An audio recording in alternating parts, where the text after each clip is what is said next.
Marlene with Miami Ghost Chronicles, and I want to welcome you to another episode of Stories of the Supernatural. Wherever you find us, whether it's a video or podcast on your favorite platform, please like and subscribe to us so that you can get notification of when a new show is released. You can also find us on major social media platforms. If you go to miamighostchronicles.com, you can find links to the videos or MP3 files, which you can download and enjoy without commercial interruptions. If you're into classic horror, ghost, and adventure stories, I narrate Nightshade Diary, and you can find links at nightshadediary.com. If scary stories are your bag, and listening to encounters with cryptids, ghosts, dogmen, and other weird creatures sends a shiver up your spine, then go to supernaturalstorytime.com for links to our weekly podcasts. Noteworthy news about the paranormal world, true crime, conspiracy stories, and anything that is just plain weird can be found at eerie.news or visit the Stranger Than Fiction Stories tab at miamighostchronicles.com.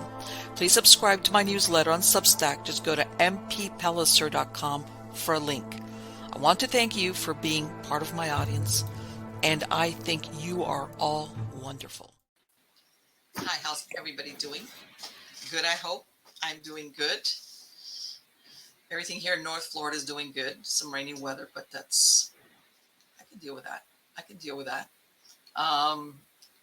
Besides that, you know how they say sometimes no news is good news. Sometimes, it's good to just be like, nothing exciting, because it's it tends to throw people off when things get crazy.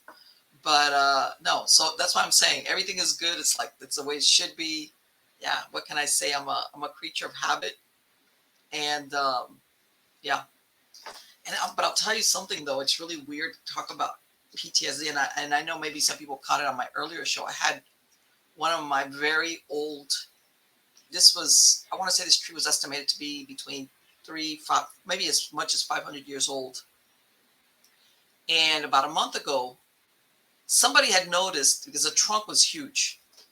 Somebody had said, "Hey, it looks like it has a crack." And I looked at it and I said, and by the way, this thing was in the middle of my property. And I said, "God, has that crack always been there?" And I just overlooked it. It's one of those things that you kind of like, you're not really sure. It's like, maybe it's been there. And I just, when you see something so many times, you just don't see it anymore. Well, apparently that crack, should have been paying attention. But to be honest with you, I don't think I would have known what to do anyway. About a month ago, and I mentioned this, that oak came crashing down, and it felt like an earthquake. I have a neighbor who was clearing some land, and when I heard it cracking, I thought, God, what's he doing? And I was on my back porch. All of a sudden, the cracking that it made sounded like end of the world kind of stuff, apocalyptic. This thing came crashing down, damaged my chicken coop, but a chicken survived, believe it or not. But getting to the point of my story, I've gotten like a little bit of PTSD about it, because I have another huge oak. Part of it is over my home on the end. As a matter of fact, where I'm sitting right now. And lately, when, we get like little bit of stormy weather, even though, by the way, that tree came down, it was not stormy, it was not raining, it was not windy.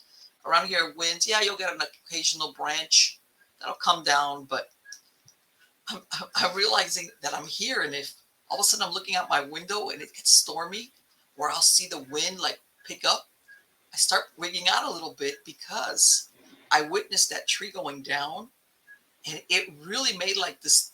You don't realize these things. I mean, I wigged out right then and there, obviously, but I got somebody to come and chop it up and take it away and whatever. But you don't understand the effects of witnessing things like this till later on, in situations like this, where I'm like, okay, is one of these branches from this huge tree, there's another tree there, which is just as old. By the way, and you start extrapolating, talk about catastrophic thinking, the worst case scenario. I don't even need that tree. I just need a couple of those branches, because these branches overhead are huge to drop on. And that's it, Marlene. It's over. So, and thank God it's not over. I sleep. But it's really weird the way the mind will work where, I think it's like, yeah, I think it's going to take me a while to just get beyond that and realize that my trees aren't out to get me. But anyway, let's get on to the good part. And the good part is who the guest is tonight. This gentleman's been here before in Stories of the Supernatural, and I'm sure many of you will be familiar with him. He's very well known in the ufology field. His name is Derrel Slims. He's the alien hunter, and he is the world's leading expert on alien abductions. He has over 38 years of field research, having focused on physical evidence that led to his groundbreaking discoveries of alien implants and alien fluorescence. He's a former military police officer and CIA operative. He's acquired a unique insight into the alien organization, which he believes functions similarly to an intelligence agency. Derrel's also a compassionate and skilled therapist who has helped hundreds of alien experiencers all over the world come to terms with what they witnessed. Talk about PTSD. Help me welcome him. How are you doing today, Derrel? Absolutely wonderful. It's great to be here. So we haven't talked for a few years, and right before we started to record, I told you a lot of things have been happening in the last couple of years. That have made the news, and sometimes there's a lot of things that go on that never make the news. What have you had any unusual cases or anything lately, as far as reports that have come into you? Well, we actually have. We've got probably another 3 cases of alien implantation that appears to be quite real and substantial with good evidence. That's happened very recently, and more probably to the point, I've got a European tour starting at the end of August, and goes from Scotland to Manchester, England, to Istanbul, Turkey, Göbekli Tepe, Karahan Tepe, Cappadocia, and several other little places. And then they're going to have me back next month after that for a major conference in Istanbul, and I'll be the keynote speaker for that. I'm glad you mentioned that, because we hear so much, obviously, about cases that happen here in the United States, but you very seldomly hear about cases of alien abductions in Europe or in the Middle East, any of those countries that you just mentioned. Very rarely do you hear that. But obviously things are going on there. Let me ask you, in your experience, do some of these people realize that they have an implant either because of recovered memories, nightmares, or do that they actually feel something like in their body or under their skin? That's really a great question, and the reason I say that is because the implantation that which are actually quite rare, and I bet you I get at least 3 calls or inquiries per week asking, telling me that they have an implant, and of course I asked, how do you know that, and so on. They usually give answers that are not correct. And the fact is that implants are extremely rare, and most of these people, the ones that we do find them in, they don't know they have them. There's no side effects, or like, the aliens got me, or they do this or did that, or the easiest scenario that someone might come up with would be the aliens took me and they were doing something in my ear or in my nasal passage, and I don't know what they were doing. And I'll have them go and get an x-ray of the area, the affected area or suspected area. And that sometimes will yield an implant as an illustration. But generally speaking, most of the time they don't know. It's usually a doctor or someone else who finds this in them and wonders, what in the world is that? And why is it there? Like a checkup kind of deal, and all of a sudden they come across like something weird. That's I'm sure that the doctors they're not thinking implant. They're thinking, okay, is it organic? Is something, wrong with this person? Well, a good example, we have one of our cases, ladies in the medical field, and very well educated, very sharp, is not a groupie about aliens and this sort of thing. She just has these experiences, and she finally called me and she said, I was going to talk to several other people, but I realized after I read over your information, probably you're the one I ought to be talking to. We've been talking now for about 2 years, and she's got two objects in her leg, and these objects are. She found them accidentally, by the way. Again, just from her UFO event, but not directly related. And the doctor just happened to X-ray her foot and leg, and lo and behold, there's two objects in there that make no sense whatsoever, and there's no scarring, there's no anything. There they are. Let me ask you, when people get the implants removed, like you said, they don't notice it or feel anything different. In other words, but once they're removed, that people reported something different in them, that now they realize that something was producing some type of effect. The fact is, the truth of the matter is, most of these people, the answer to that really goes back to the issue: what does an alien implant do to you? Right. And the answer is nothing that you probably know about. That's why people have had implants as many as 40 years, and they had no idea they had it in there. Like one lady, she had a splinter in her foot, and her doctor, of course, wanted her to spend more money. He said, well, we need to take an x-ray of that, and of a simple splinter that got inflamed. And he says, what in the world are those three metal objects in the top of your foot? She said, what are you talking about? He said, that looks like something from an osteotomy. And she says, I've never had a surgery in my life. What are you talking about? So she never knew all this time, didn't have any effects or knowledge about it after the fact. So this was very stunning to her. And they turned out to be, from an intelligence point of view and from a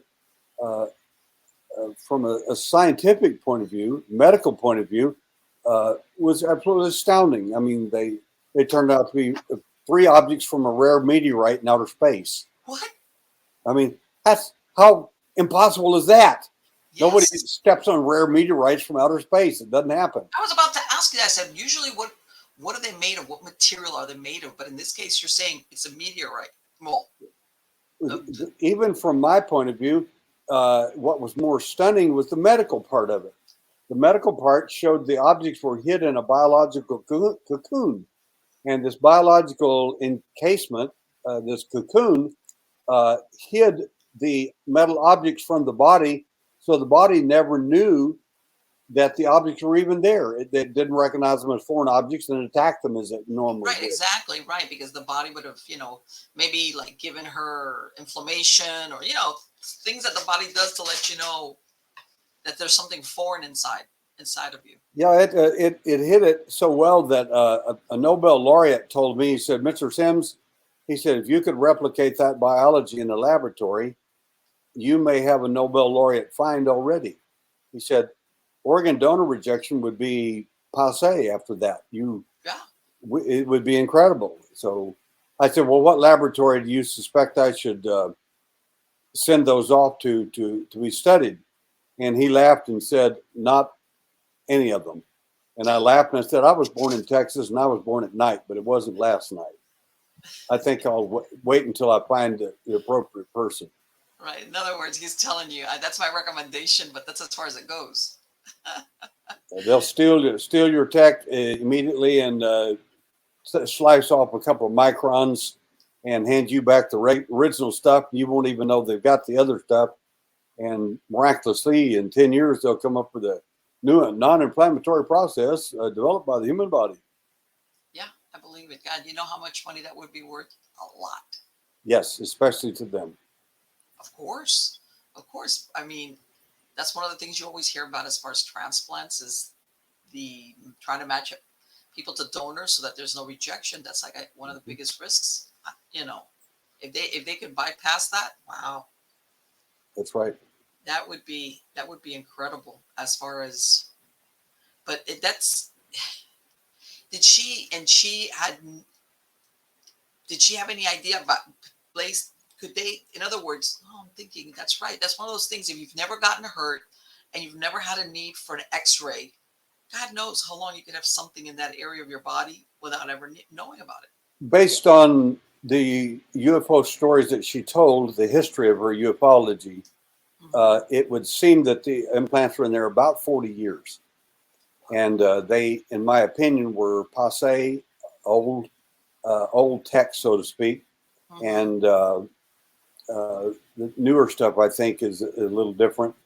But in this particular case, what also medically was amazing to me was inside the cocoon where the metal objects were, there was a biological mechanism going on, so to speak, that was referred to as a proteinaceous coagulum, which is a fancy way of saying a bunch of protein and coagulated in such a way that it seemed to be a self uh, protecting or self modulating situation. And we ultimately don't know what that specifically was for, but it seemed to be if it was communicating with the body or uploaded or downloaded by the alien, so to speak, at different times, that would be certainly would be a mechanism that would be worthwhile suggesting that. Right, like a Trojan horse kind. And this is the thing, because you always think of, in other words, one thing is when you think of the abduction, somebody getting abducted and examined. Of course, they have the information that they have. But when you hear of the implants, you're thinking, okay, they want to monitor the person and the body, even though you really don't know if that monitoring can also include emotional states. I imagine we're really not sure, but at the very least, they want to monitor this person for X amount of years. Which, by the way, anybody that does studies will tell you long-term studies are the most valuable. Those are the ones that give you the best finds as far as results. Is if you have X amount of participants that you can track for years if possible. Those are the best That's studies, and it's, I guess, the aliens think the same thing too.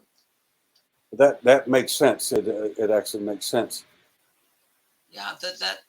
Do you think that, what was it, like was it a month ago, or more or less, they had come across another set of cattle mutilations out on in this highway in Texas, and they looked in that month, like in a 5 or 6 week spread.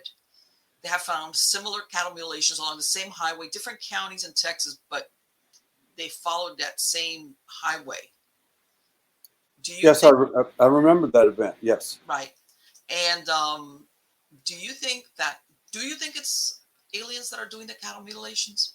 Well, I was asked this question by one of the first people that got lot of this stuff started over 40 years ago. His name was, he's a police officer at the time. His name was Charles Oliphant. And, anyway, he asked me this question, and his view was that the military was doing these. And I told him that, I said, well, you're about half right. And he said, well, I want to know your opinion. And I said, okay. And then I told him that I thought there were at least 4 different types of mutilations going on. And I said, that's not my field, but I've been looking at it. And this is the conclusions that I've come to at this point. And he says, well, who do you think's doing it? And I said, well, uh, them. I pointed upward. And he said, who's that? And I said, the alien. And he said, okay. And I said, the second group would be the intelligence community. Is he doing the military? I said, no. I said, pay attention here. I said, the intelligence community. I said, then this third group in my opinion, are a much rarer group, a very rare group. And these are people who admire the alien to no end and will go to great lengths to make themselves known. And in fact, they think all abductees and contactees are a bunch of idiots. And that if the aliens would really contact them personally, well, they would show them that what humans are truly like and how far more advanced they are Oh, than the rest of us, so to speak. Our vibrations are much too low. And I just laugh at that whole mentality. I met a scientist one time who actually wanted me to take like one of our talk about the implants and re-implant ultimate it in him. fans. He wanted the implant reinserted in him. Oh, I said, you mean so that in fact, I met him on the airplane on the way back from the first surgery. I told him what I did, and he said, you need to reinsert that into someone. I said, do you have somebody in mind? He said, yeah, me. And I laughed and I said, you're an advanced level Rosicrucian. How do you know that? And I said, it doesn't matter. Answer the question. aren't you? And he said, yes. And I said, you got this idea that you're just a little above, cut above everybody else, and you ought to be the one the aliens are communicating with, not the clowns like us down here. And he said, well, he said, I'm a scientist. And I said, they know more than you do, and they could care less what you know. It doesn't matter. And you know he was a Rosicrucian, Derrel. Well, I'm pretty good at picking out people, especially people who miraculously find me and find me useful. Okay. No, those are just coincidences, huh? Is that what you're saying? Well, I used to be in the intelligence community, and lying and telling the truth was one of the things I've learned quite well. I can usually do that pretty well with a person sitting there talking to them and tell you what part of the brain they're accessing while they're mumbling on about whatever they're talking about. Well, and the reason why I asked is that I was looking at that and they said that, because a lot of times you'll have people say, well, the cattle are sick. And there was this one batch where they did the necropsy and they sent off the tissue. In other words, none of the cattle were sick. All right. Yes. And they've also found that in the blood system, barbiturates, which is weird. You usually don't find those in cattle, So it's almost like they're dosing these animals, which is why they don't struggle supposedly for all these incisions. And on top of it, all the parts that they take, when you ask a butcher, they're the least valuable part of a cow, as far as the not meat, all these parts that they take, the tongue, the eyeballs, the genital area, whatever. Those normally are the it's not even that you could say, well, somebody butchering up cattle for, so all the usual things that you would think of why somebody would slaughter an animal don't hold water. But at the same time, I always think, okay, how many cows do you have to kill? What are you trying to figure out? There's something there that's like, I don't want to say if it's a decoy or distracting or I don't know. I don't know what to call it. Well, maybe I can help your audience out a little bit with this. Okay.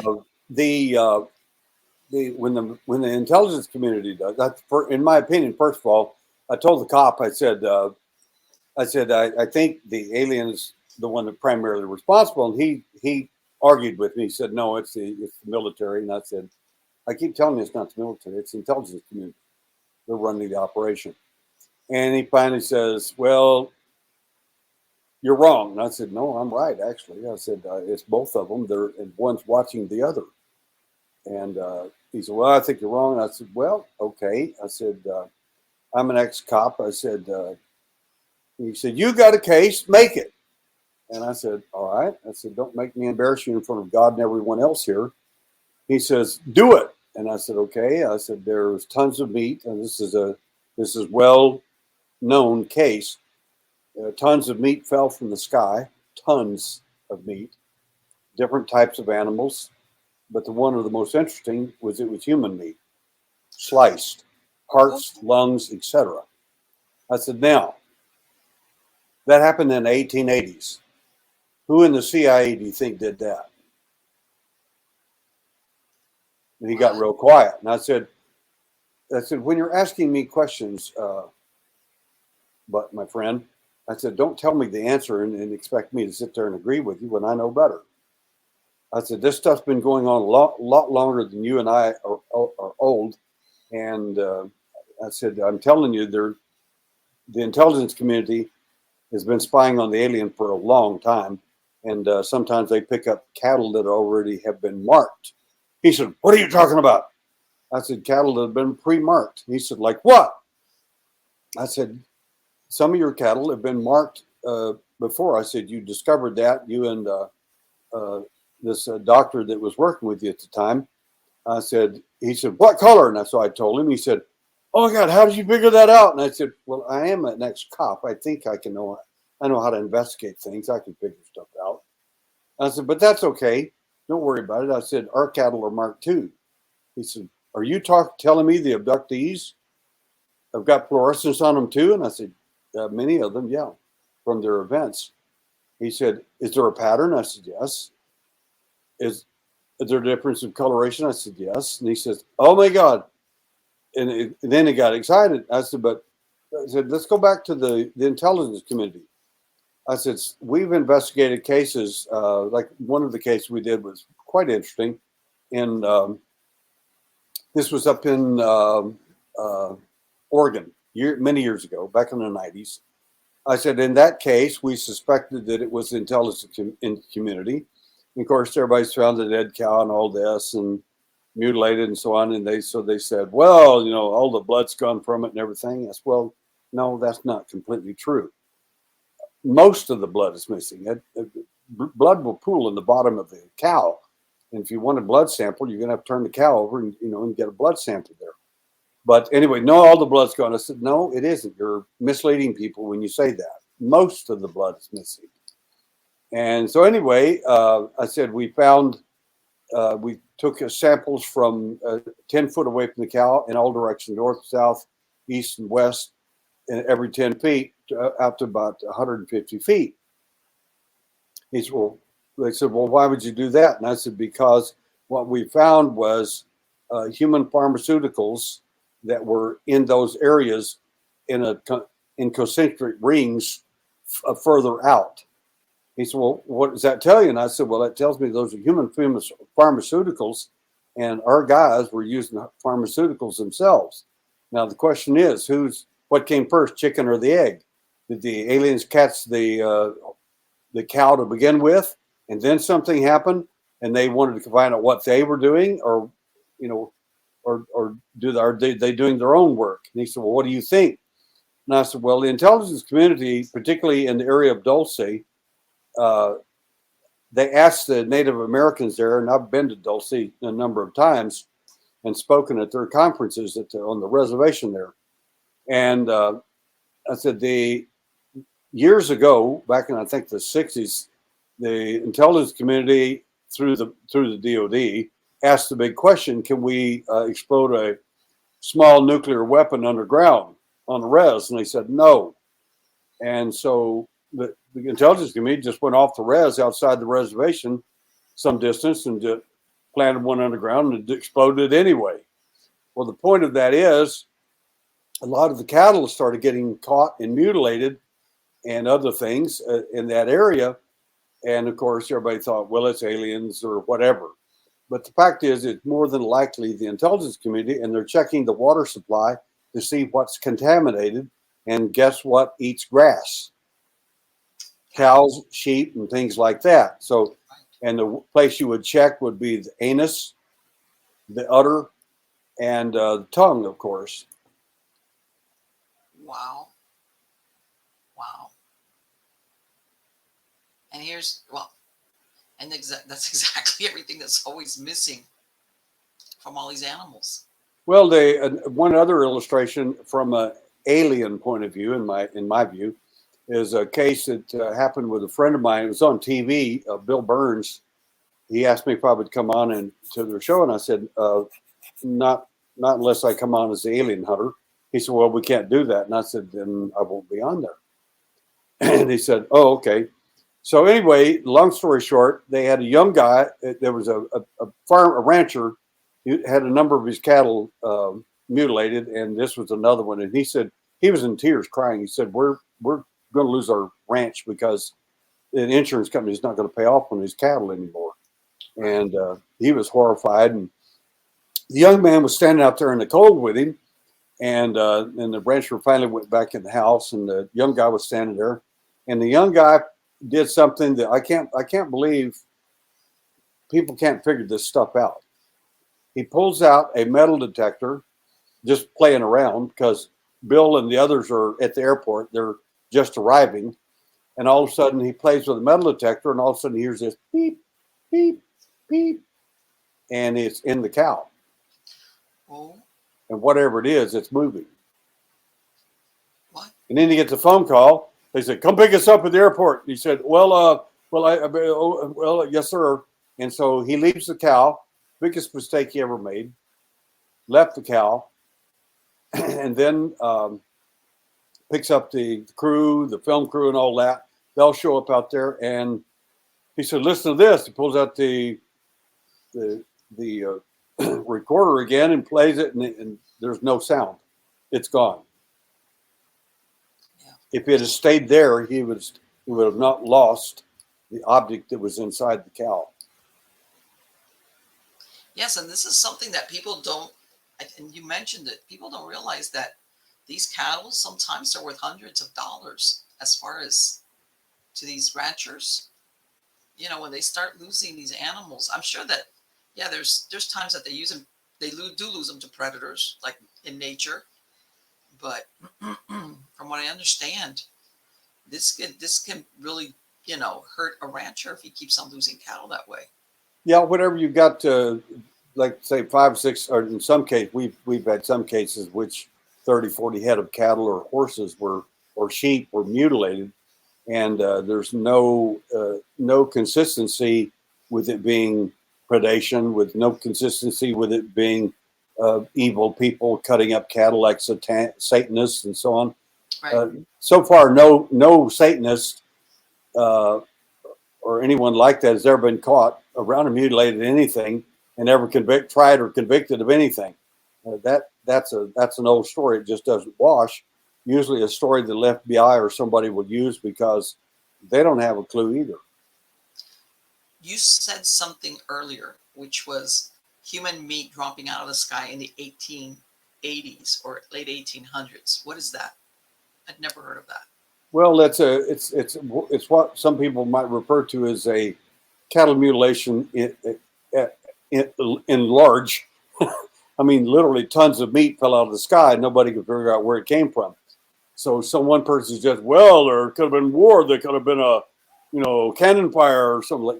Cannon fire did what? Hit a cattle factory and blew up all the workers and all the cattle. Well, there were no explosions from anywhere whatsoever. It just fell out of a clear sky on a clear day. Nobody knew where from or what or anything about it. The only reasonable explanation would be answers from today, which might be a cattle mutilation or an animal mutilation. But there is one other case. When you get a chance, I'll tell you about that. That's a case I handled about a year and a half ago. It's the most interesting mutilation case we've ever had in the history of mutilations. Go ahead, please. Well, in this particular case, my friend of mine called me and says, "Oh my God, this is my favorite horse, the big one." And I said, "Oh yeah, I remember your horse." And she said, well, "It's about 15 and a half, but it's very, very huge horse." Said we found my horse mutilated. And I said, "Okay, well, tell me all about it." And she's crying and everything. I said, "Go ahead and finish crying and tell me what happened." So, well, I came out and found my horse laying there, and none of the other horses were near it, which is really weird because it's kind of like the mom of all the horses. It's in charge. It's laying there alone beside a fence, and the ground is not tore up. In other words, when a horse gets injured, first thing you do is start kicking, trying to get up and everything else. There's not any disturbed ground where there's any kicking whatsoever, nothing. The most amazing thing about the horse mutilation case, in this case, are you ready for this? Let's hear it. This is big. It came back alive. What? It's the only mutilation case we've ever had that came back alive. So she called the veterinarian and everybody else, and then because what, the vet had already been out there and said your horse is. Well, the vet, she called the vet and everything, and she had the vet call the vet because the entire back end of the horse had been literally was missing, but something had just cored out that whole area as big as a basketball. So the horse was bleeding to death. She didn't want it in pain anymore, but it still wasn't kicking or fighting or anything, which it should have been. Okay. And it was brought back alive and laying there. And the most amazing thing about it is, like I said, it still wasn't struggling, and it recognized her and everything. And she cried as they euthanized it and put it to sleep. And I said, "Then what happened?" She's, "Well, we buried it." And I said, well, "Wait a minute, wait." I said, "This didn't happen tonight? No. When did it happen?" "Oh, this happened a couple of weeks ago." "You're telling me 2 weeks later, and you want me to investigate a horse that's been buried?" I know, that's like. I said, you make me really angry. I said, you're a typical abductee. And by that, I mean, one of the things that abductees are installed with a program that Hmm. is to destroy, ignore, or hide evidence. I had never heard of that, Daryl. And That is and so most interesting. people haven't. I've never heard of that. I call them apps, and these are just little apps that are downloaded into abductees and contactees. They don't even know they have them. They just call you 2 or 3 weeks, or a month or two, or 3 months later and tell you about this amazing thing that happened.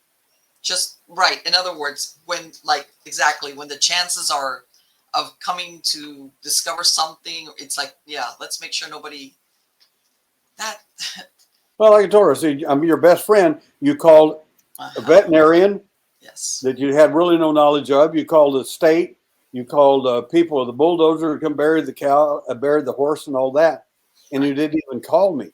I said, does that just ring a bell that there's something wrong with this picture?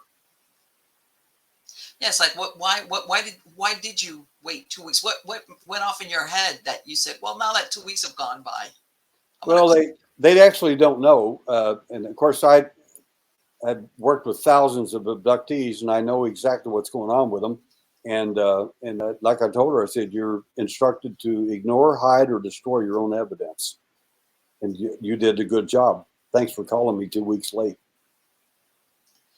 What I've also heard that the carcasses of these animals, other predators, everybody stays away from it. Like predator, yeah, I mean they leave it there and it rots. No animal comes to eat from it. Why do you Yeah, think that is? in most of the cases, that is true.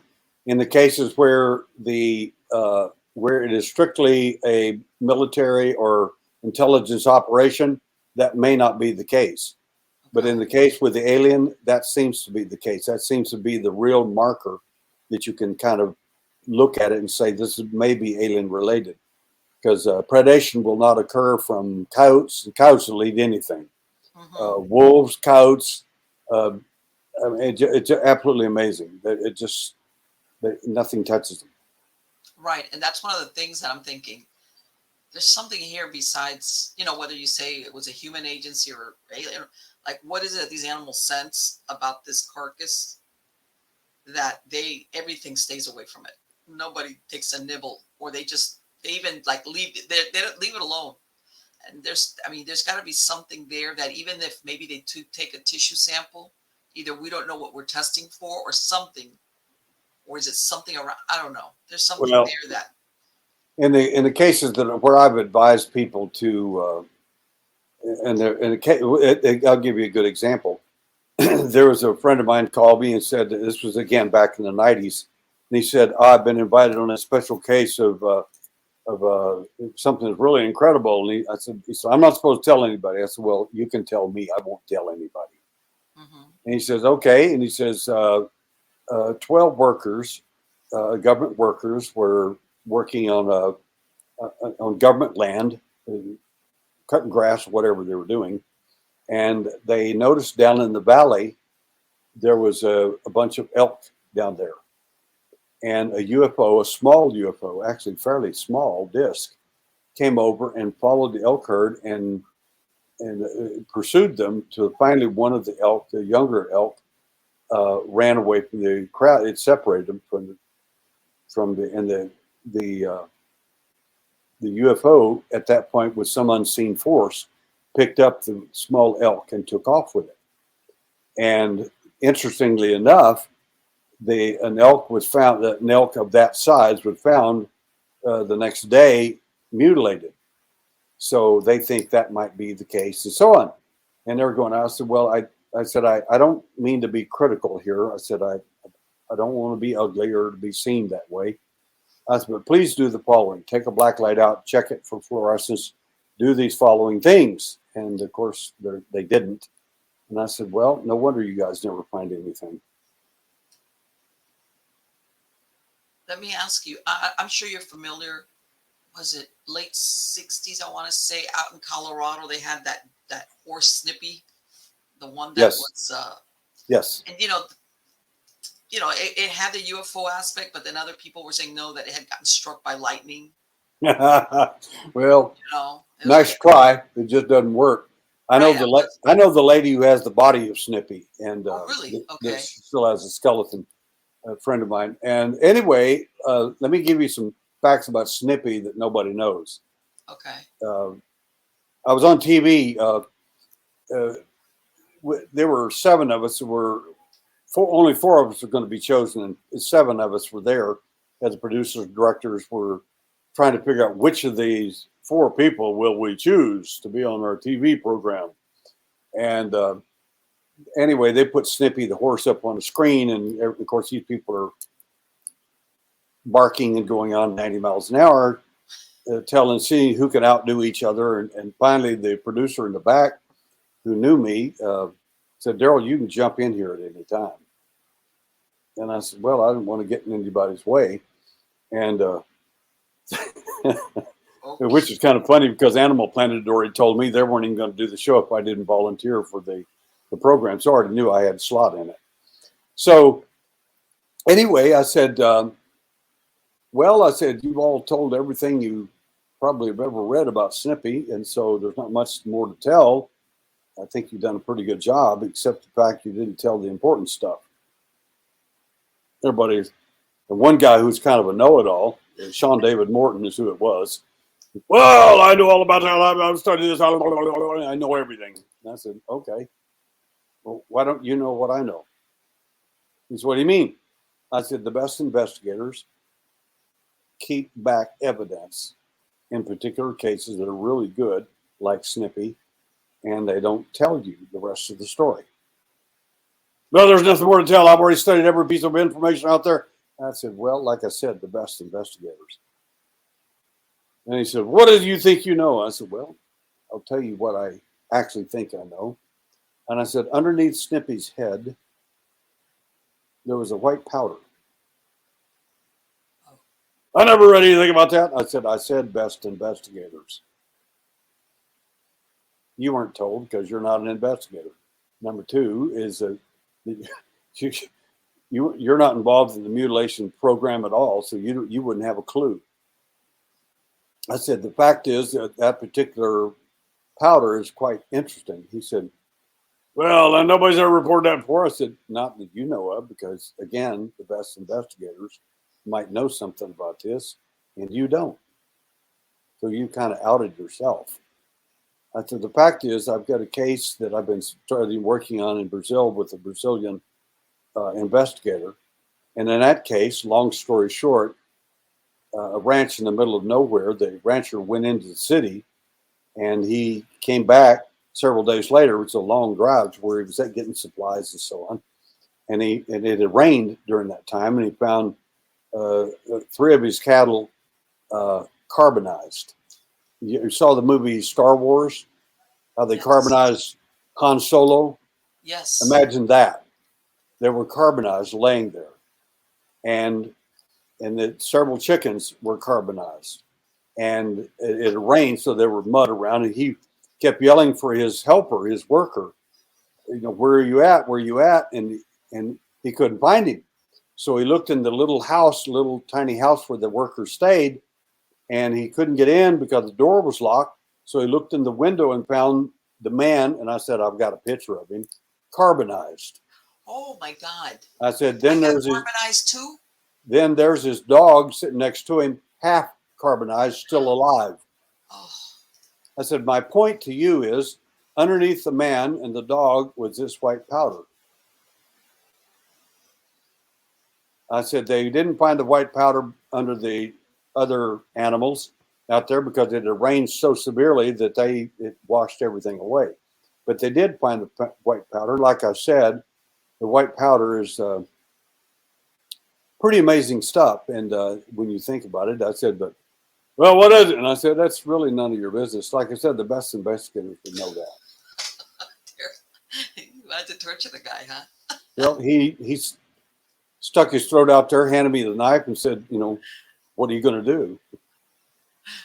Well, yeah. Well, see, and that's the thing. When you read about that story of Snippy, it's like, this doesn't sound like an animal that was hit by lightning. It's like, this doesn't make sense. If, And then same if the thing. animal's hit by lightning, he should have knocked a hole in it as big as a basketball and I didn't see that anywhere on the skeleton. Right.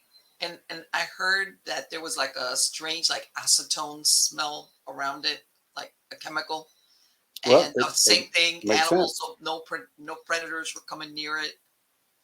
I was like, I don't think animals care if something's been hit by lightning, if they're gonna Yeah, they they don't eat it, care they're at gonna all. eat it. The coyotes will eat anything. Yeah. Yes.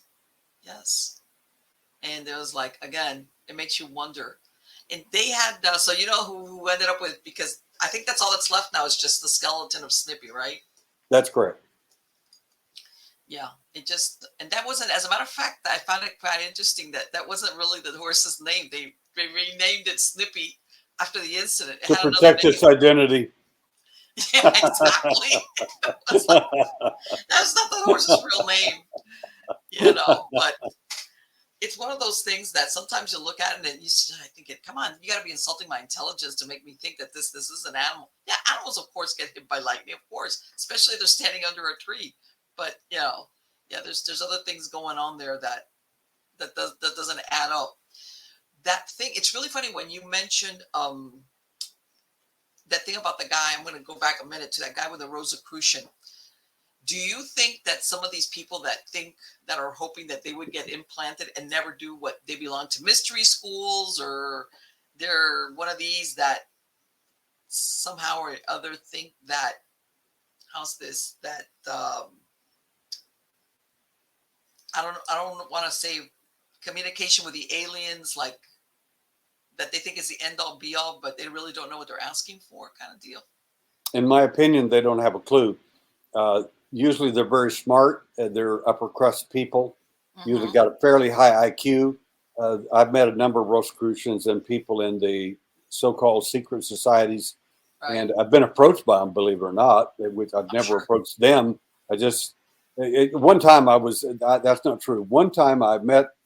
There was a booth in a mall in Mm-hmm. Houston many years ago, and it was a Rosicrucian. There was three guys in it. There was this younger guy and another guy talking to another guy outside the booth. They were rattling on, and I thought, well, let's have some fun here, see what the natives are doing.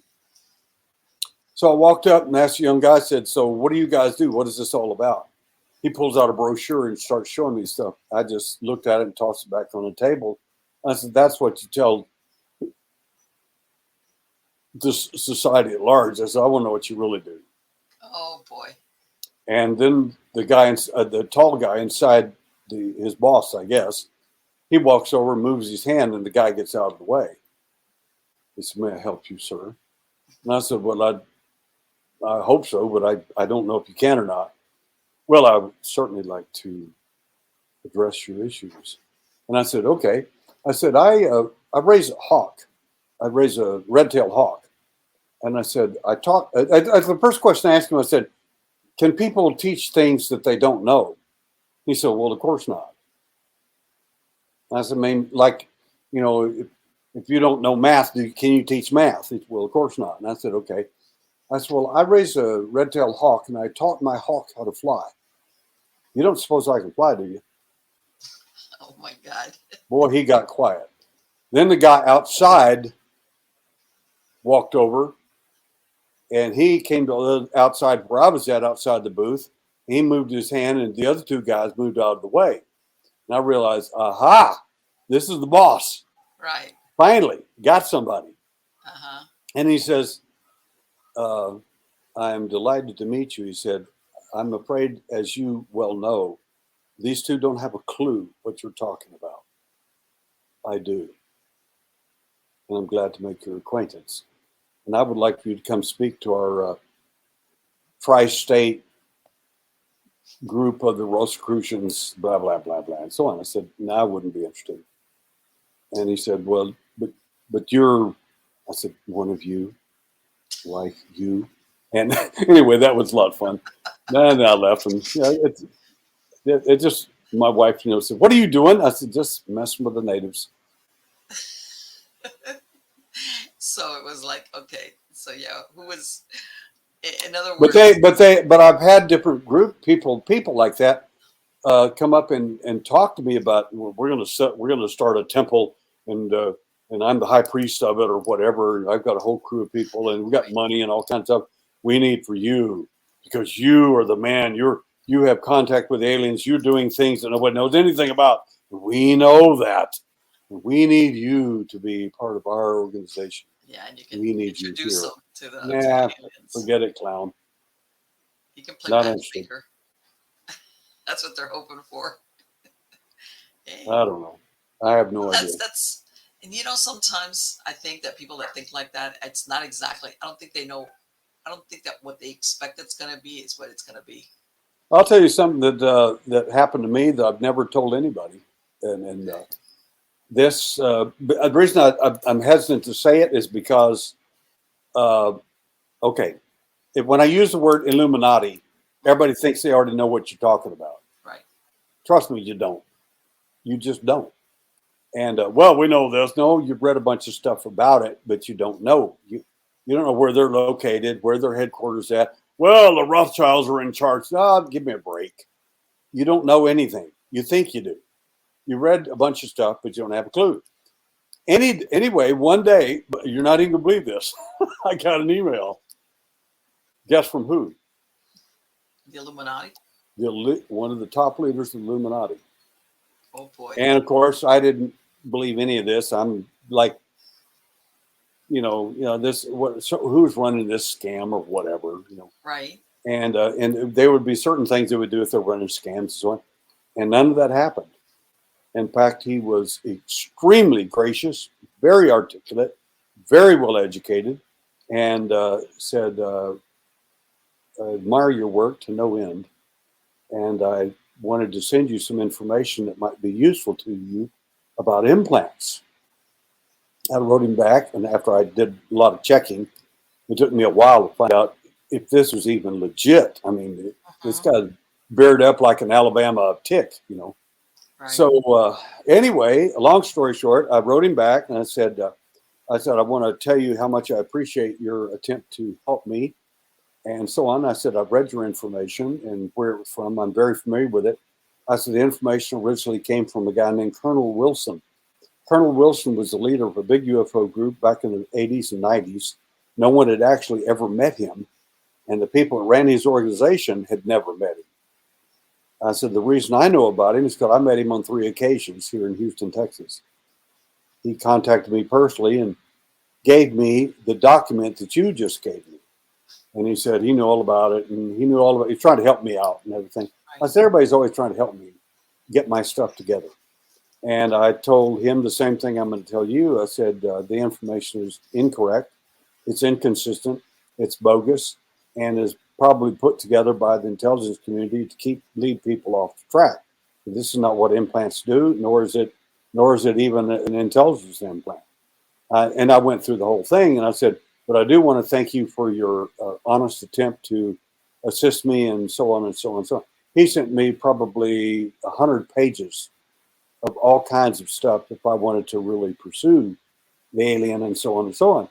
And I said again with great respect, I said I wanted to let you know that I have read over the information and much of it I've already seen. And in that case of the implant as an example, I said that simply just isn't the case. And it's not an intelligence implant information. And what it was is a little device that fits in the back of your head. And if you start telling anything, the CIA will blow it up in your back of your head will explode and kill you instantly. Problem is, they just never found any abductees with their head blown off, from an alien implant. I hadn't found one of those. I'm looking, I'll be glad to find it, but Is anybody missing the back just of their haven't found head? it. So anyway, but I did look into that organization, and I was amazed at the high level of educated people that were involved and so on. And out of respect for them, I kept the information private because it wasn't about. I don't think it was an overt attempt to recruit me. I mean, no, they didn't say sure, forms, fill them out. We'd love to have you join us. It wasn't like that at all. It was just somebody who admired what I was doing, but I thought it was interesting that they were watching. So the Illuminati tried to illuminate you. whatever that But means. In my well, case, that might be like trying to plug a power line into a weak light bulb. Didn't work very well.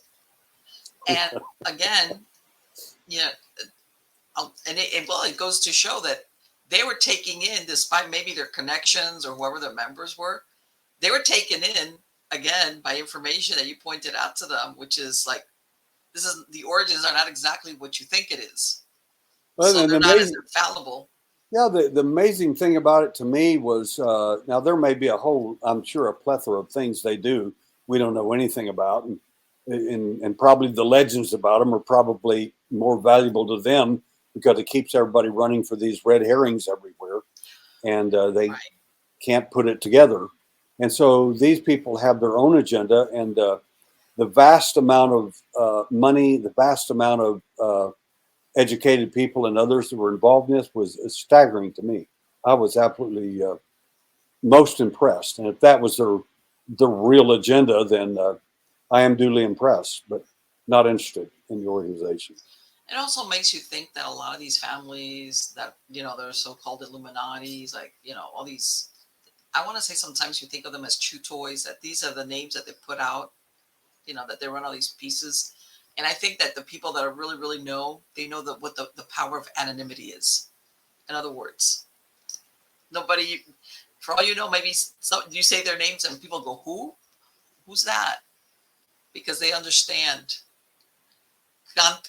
Contrary to what, everybody now, celebrity, everybody, there's more power in anonymity than Well, most people suppose. So, for sure, for sure. I think that sometimes people don't realize that, like you said, some of these stories that go about around, they're just like, okay, either they're outdated or they were put out there for a purpose, just so that, hey, those are the people that do that. Well, even Whatever. if the information is accurate 100 years ago or 80 Yeah. years ago or 200 years ago or 300 years ago, that information might be accurate, but it's outdated today. And the fact Yes. is, where are they? Well, it's the Rothschild family. They're controlling the banking system and they're doing all that. Oh, there are people that do that anyway, and they're probably not them. Right. And that, now let me ask you something. Do you think, because I'm going to go with do you think that, because there's, I don't know, there's talk of, if you want, we'll call it talk, that exposing how much, let's say we're going to go with the United States, knows about aliens, or that that's really one of the biggest secrets that the government wants to keep? The issue of aliens is probably more secretive than the quote unquote Illuminati and all that. Right. The secret societies, and anyway, my suspicion is that it is a much greater guarded secret. Okay. Because people tell me, well, you've got more evidence than any human being out there. I said, well, that's true, with the exception of the intelligence community. They've got a lot more than I do. I said, the Right. fact is that they've got a huge budget, and I don't. And I said, you give me, $2 million in a year, I'll have an alien laying on the table. Do you That's what think that they're that's what my keeping budget. it for, and I'm not, besides national security, which is what you always, that's the excuse for everything, national security. Besides that, do you think it's a question of just trying to keep the technology that's been gained, or is Well, it I think you're onto a good point, but I think uh, I'm going to answer it from okay. The best answer I can give you is this: I use 7 hats to define everything I do. okay? The 7 hats I call are the 7 hats of my uh, how shall I say it? The 7 hats of uh, my Supreme Court, basically, of my my work. And by that I mean simply uh, these 7 hats are the hats that I use to review or to study anything. And those hats, the first hat is the UFO hat. The UFO hat is uh, is a hat we all wear. The problem with the UFO hat is it gets us in trouble. How many of us have been fooled or been lied to or had the wool pulled over eyes by people in the UFO community that were outright liars, hoaxers, and so on. Well, a lot of us have, and we believed in this guy and his account. Found out it's 100% fake. Believed in that guy back in the 50s. His story is fake, and so people get a little dubious about how to deal with that and everything. So those 7 hats. So I get rid of my UFO hat right off the bat because that one can be fooled real easy, and it believes into just about every conspiracy you come up with. It kind of makes sense. The second hat is my cop hat. That one doesn't believe anything. When it goes after you, it's coming after the information and the facts and not your opinion, because that doesn't mean anything, just the data. Then there's a medical hat, like we do an implant surgery. The medical hat's going to be the one to take charge of that. Then the science hat will come in afterward, and we do the science on it. But of all these 7 hats, of all 7 of them, each of those hats comes into play when you ask me a question. And I have to go through those 7 hats and decide which answer do you really need. Because if for instance, if you, not necessarily you, but if your audience is wearing a UFO hat, they want a UFO answer. Right. And if you give them an intelligence answer from your intelligence hat, they're not going to like that at all. So that's not what I want to hear. Right. So that's just the way it is. So it depends on where a person is at. So I have to evaluate where they're at and what best answer do they really need, and what's going to help them get along life way here a little better. Right. So my answer from of that question would have to be from every one of those hats.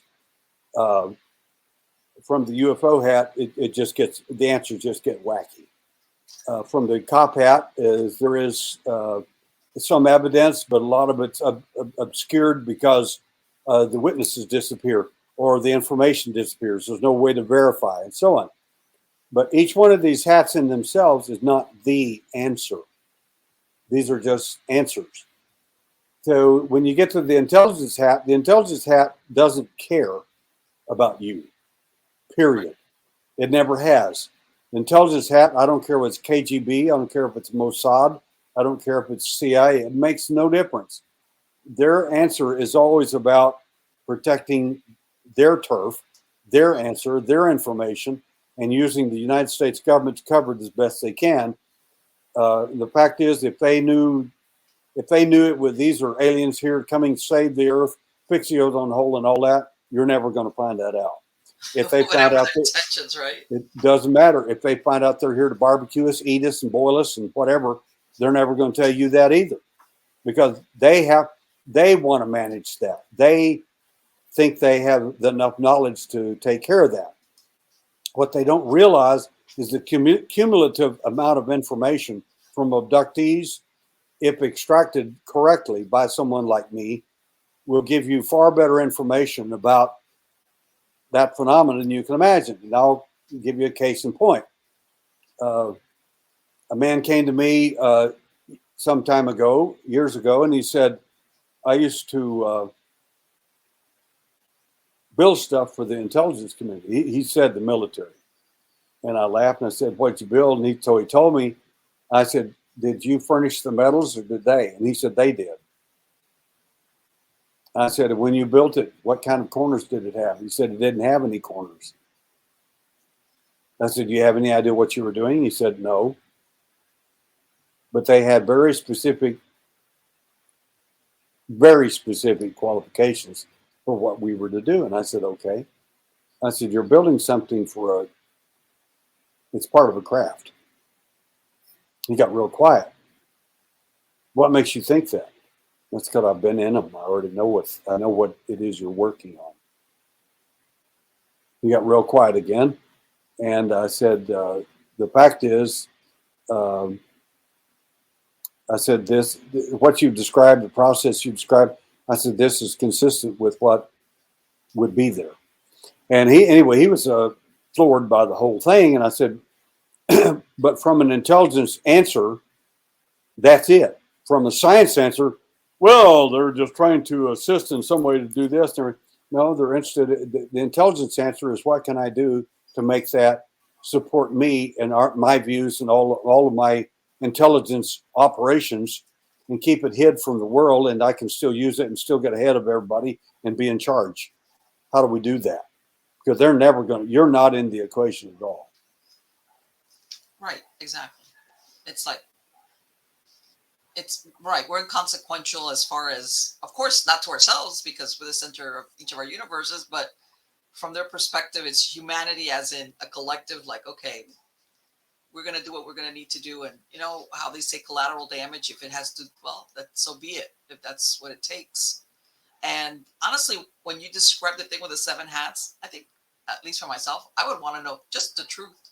You know, is it, are you protecting technology? I'm not saying by this that if there hasn't been any alien, contact, but is all of this just to protect technology? Well, a good portion of it is. Another good portion of it is the fact that okay, in World War II, something really, really remarkable happened on one of the islands in the Pacific. An airplane crashed, Mm-hmm. and the pilot died, and it was just a single fixed wing aircraft. That's all. It's just real simple aircraft, like a spotter plane. And the natives on the island, when the islands had finally gotten, after the war, the military was going around doing things, and they showed up, and these islanders were like amazed, and they said, "Yeah, and they like were, you know, they said we want to show you something." And they took them over to this aircraft that, of course, had totally dilapidated and wrecked. It was something that came down from the sky. They'd never seen an airplane before. Okay. So they made a statue basically out of it, something to worship, so to speak. Those that came down from the sky, about like UFO people today, really. Right, exactly. And What's the you're absolutely difference? right. For us, You're still a bunch of natives jumping around this thing, like the right, intelligence community. They don't know how to fix it. They don't know how to fly it. They don't even right, know what gas is. And yes, what are they going to do with that thing? What are you going to do with it? right, exactly. So you interpret it based on what you know, or I mean, You just do whatever you can, pick some of the parts, hope you can understand it, and hope that not too many of your people get die from a result of handling things you shouldn't have never handled. which let me tell you something. That's another thing I always think about. Because when I look at the, you always hear that yes, we've had contact with them, and advances we've had in technology is based off of materials that we've gotten from some. And I'm thinking to myself, considering that it sounds like they're more advanced than us technology wise, you have to be really careful. What if you're trying to back engineer something and it blows up? I mean, sometimes I'm thinking, how much can you Well, back engineer something that you didn't create at all, or really might not even have any idea how it works, or maybe even made of materials that are not part of the earth? I mean, to me, it sounds kind of dangerous. I'm well, not saying impossible, but dangerous. there was a case that happened many years ago, uh, uh, and it happened in Mexico, right across the border from Texas. And the intelligence community called the Mexican government, the federales, and said, "You've got a UFO that crashed near here." And they told them where it was at. Said, "Would you like for us to handle it?" And they said, "No, we will do it. We know we can do everything." Right. Well, the Mexicans sent their federales and scientists and whatever out there, and within a few hours after all of that, the intelligence community called back and told the government people, said, "All of your people are laying out there dead on the ground. Would you Ooh, like for us to handle it?" They said, "Of course." So that's how we got that UFO. okay, there you go. There There you are go. certain things you should not tamper with in Yeah. UFOs. Yes. That I believe. It might be just because it's totally all right foreign. Maybe there is like it does have some type of self defense system, mechanical. Doesn't even have to be intentional. It could be mechanical. Well, that's a distinct possibility. All that has to be considered, and I'm sure we've already learned a great deal about that already, just from people that have gotten exposed. But the fact is that there was a remarkable statement that was made on TV the other night, and I was very glad to hear it because I realized this guy's got his oars in the water. And it was a scientist that was at Stanford, Dr. Gary Nolan's who it was. And you can Google him and find this out to be true on Google, because and the problem was this. He went forward, and when he finds out stuff, he just goes out on TV and tells it. He said, because this belongs to humanity. It doesn't belong. He believes like I do. Some things should be secretive and so on if it involves that sort of thing, yes. But things that involve humanity and everything else, we all need to know about it. Of course. And so he said, he's talking to this reviewer, and the reviewer should have kept his mouth shut and just listened. But this guy had forgotten more information than you're ever going to know. And he said, the CIA brings me cases all the time. And he said, what do you mean? He said, cases where pilots or people on these nuclear aircraft carriers where the UFOs are coming down and doing things and all these amazing film footage you see on TV. He said a lot of those people are getting lesions on their brain, and about 100 of them have died so far. Oh, there you go. And he said the intelligence community is never going to tell you this, but I will, because I think if you're flying your jet up there next to a UFO, you might want to know about that. I mean, how many lesions can you take on your brain before you no longer function well and can't fly or even die? And about 100 of them have already. That's a lot. He said, so everybody keep talking, well, there's no danger, the aliens are, everybody's happy with that. Really? Well, why aren't so many of our pilots dying?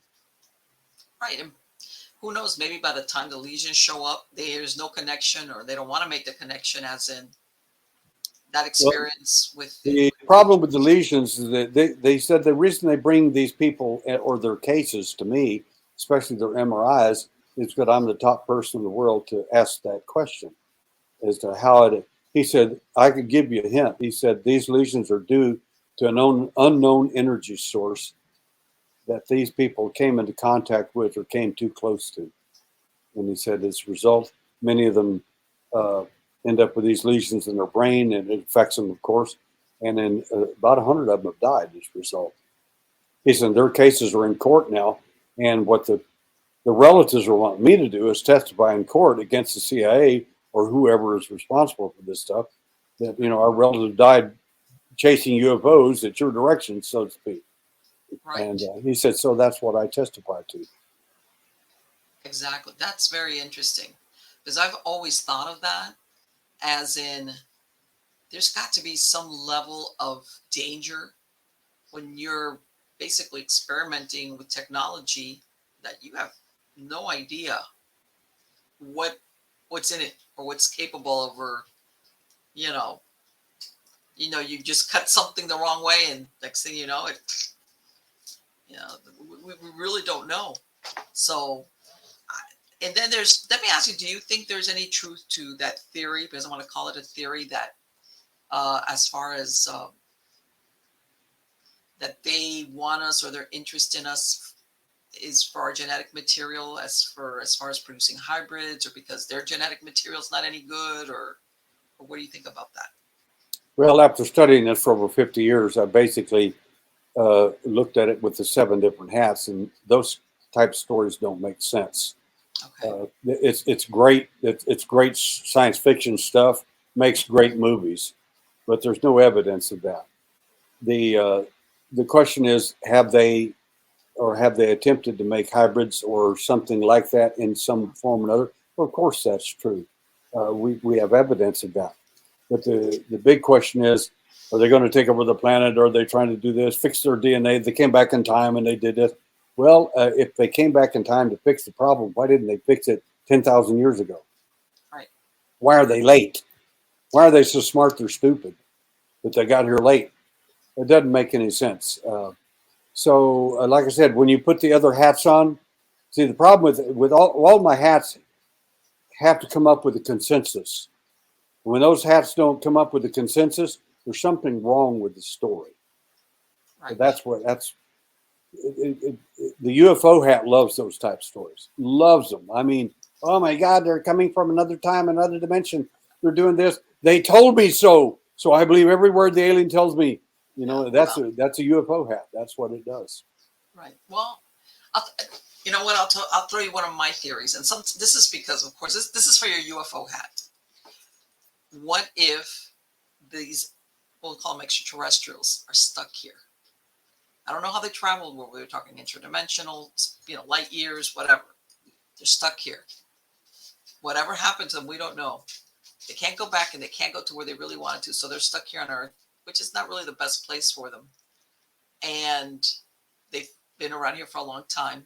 And maybe what they have, they had a finite amount of members of what they originally were. Okay. And without knowing what their lifespan is, they're forced to hybridize with us, because otherwise, eventually you run out of your members. Okay. Either they age out or you can't keep, if we go with interbreeding, you develop a bunch of problems. So in a way, they were forced to hybridize with us, which maybe took a lot of what do you call it? Trial and error. And sometimes I think, what if they're stuck here? What if they're Earthlings like us at this point? Is what I'm saying. I'm not talking about that they got stuck here 20 years ago or 1947 in Roswell. I'm talking way back. And they just haven't gone anywhere because everybody thinks, okay, how long are they going to be around? Maybe they just, at some point, they decided we're just going to stick around and make the best of it. But and I would say, let's say we're looking at the planet Earth.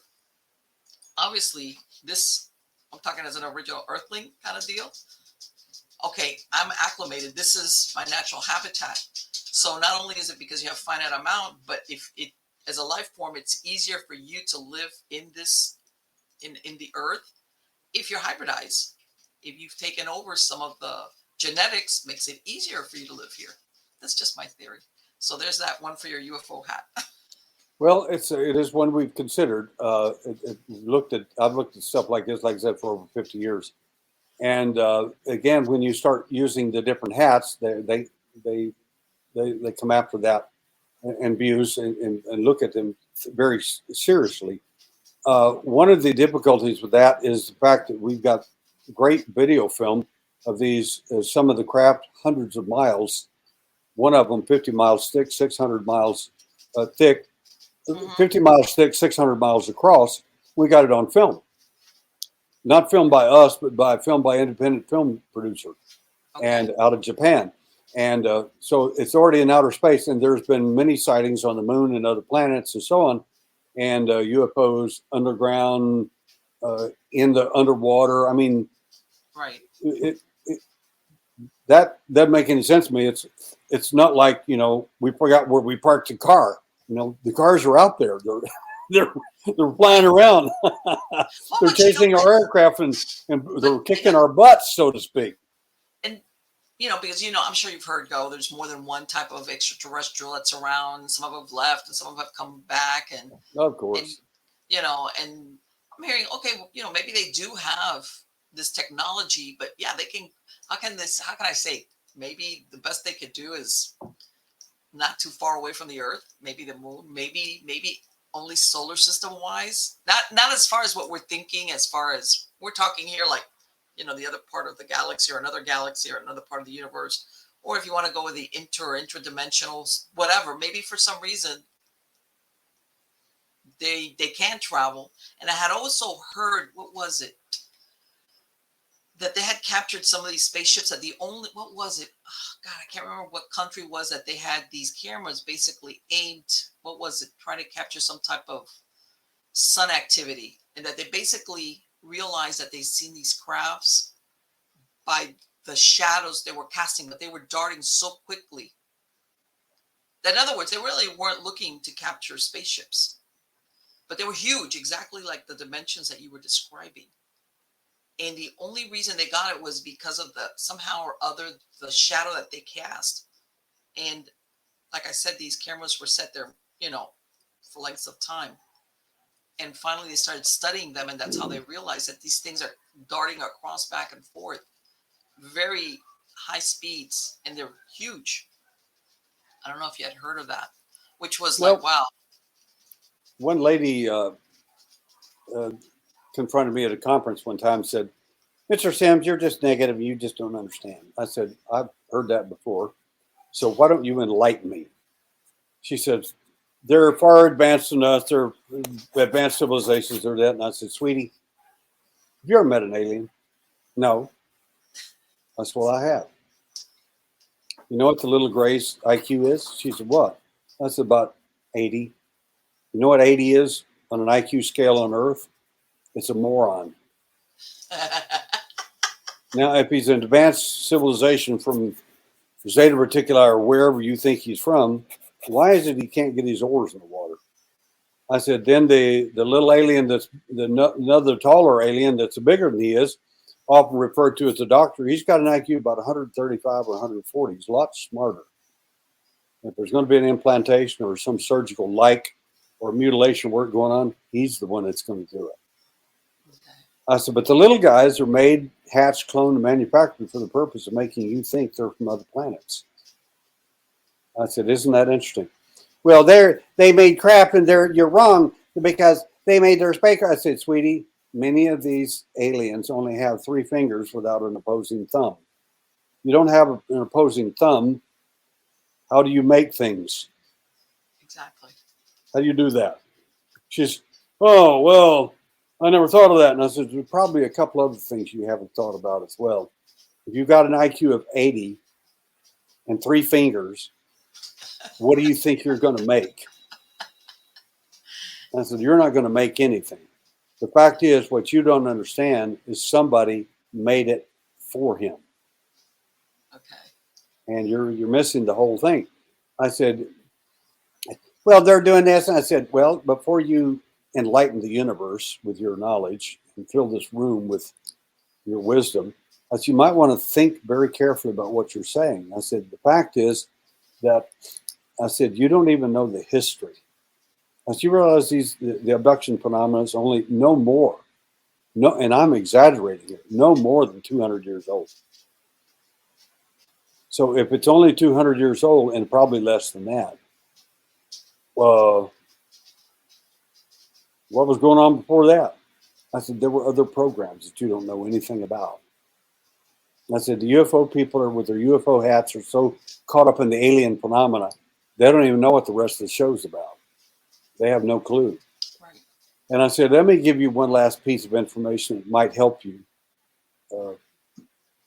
And then she said, okay. And I said, I can show you film footage if I wanted to right now of a craft 600 miles across, 50 miles thick. Do you have any idea how big that is?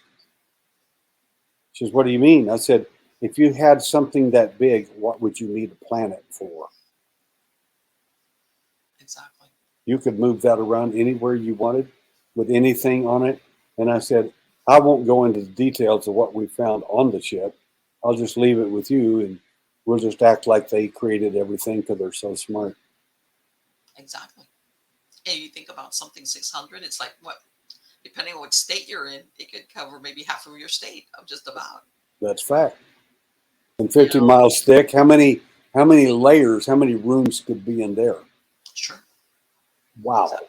And that's just one. I can show you another craft over 1,200 miles long. The question is, where are they at? Drake's equation says, well, based on the idea of evolution and everything else, the Big Bang and so on, they should be millions of light years. They should be everywhere. And for many, comes along with his thinking and says that's probably true. The question is, where are they? We hadn't found anybody yet. So if they're everywhere, and they should be, according to Fermini's equation, his information, they should be located right outside Houston. There ought to be a moon base out there. They're not anywhere. We hadn't found a moon base anywhere. Where are they? Exactly. And that's, what was it? Why are they hiding? Especially if they've got a craft that's 600 miles across. Well, you can do anything you want. You got all kinds of technology. What? There's something out there bigger then this whole thing running the thing, and it's Right. the aliens not in charge. Everybody wants to think they are because that you're like the to me the native that saw the airplane crash Hmm. and the man in it and he died, so they buried him and then they decorated the airplane and kept it in tatters and rags and everything. And the troops showed up and they looked at it, it's like, what in the That's a world plane. are you guys doing with that? That's an airplane. No, that's something special from the skies. We saw it come down, and the one who came from the skies with it, the one from the stars, came down, and there he is. We Yeah. buried They him. deify it. They deify it. That's one of our pilots. No, you don't understand. You weren't here. You don't know anything about these things. We know Yes. all about it. They deify it. They do. They did. You know, people don't realize that the unknown to um, to a civilization that has never seen something, they're scared of it, but they make it sometimes more than what it is. How's that? Well, you make it whatever you can. You, how do we say it in some psychological fields? You work with the resources that you have, and if you don't have any, you make them up.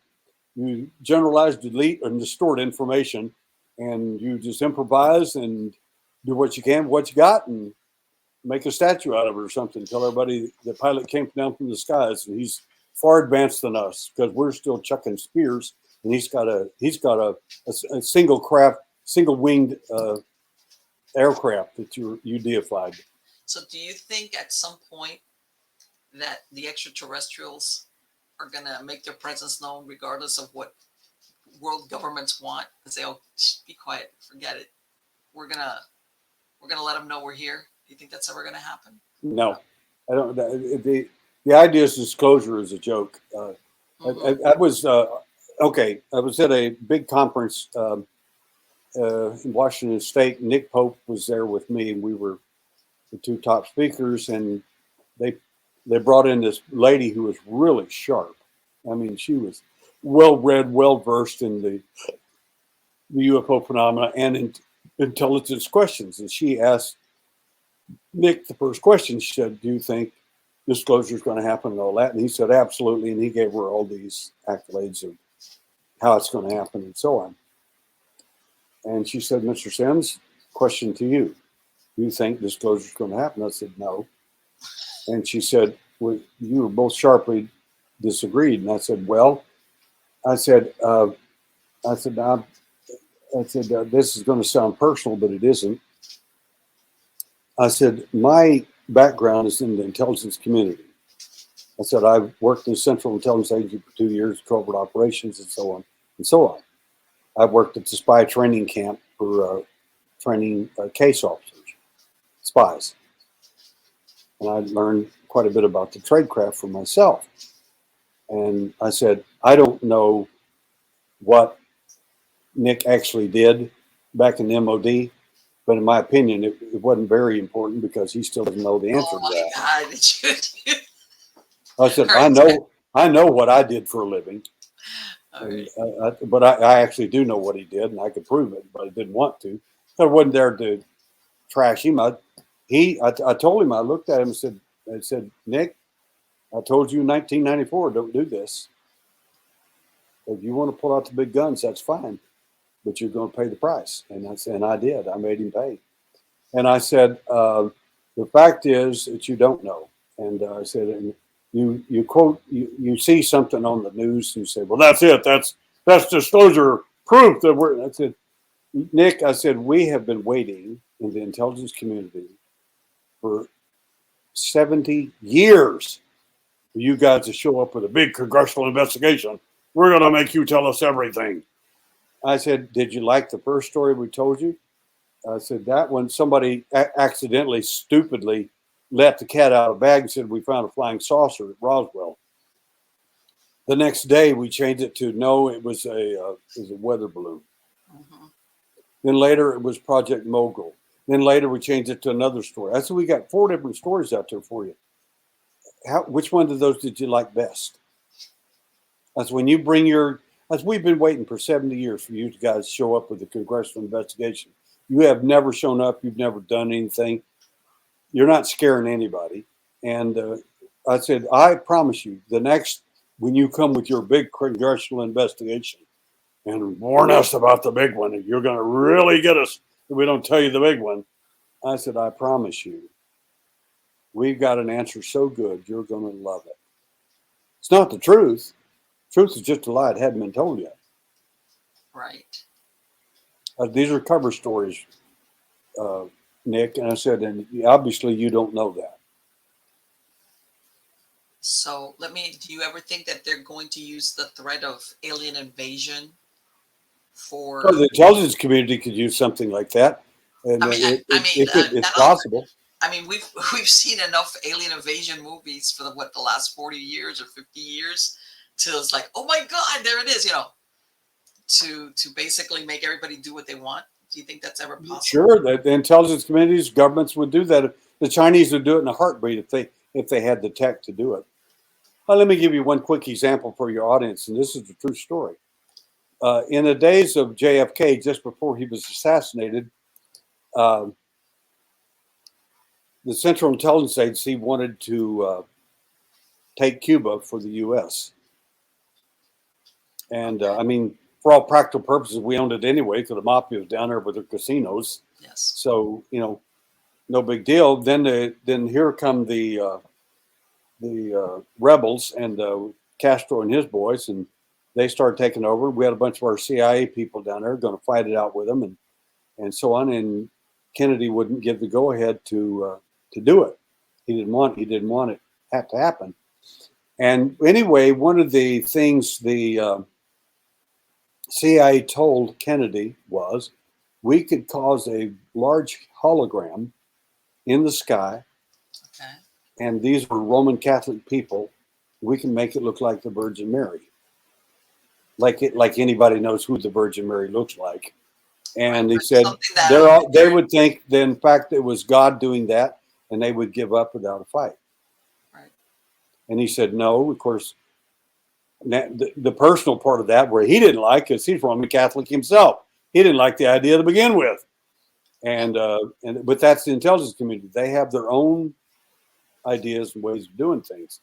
But we had the technology back then to do that.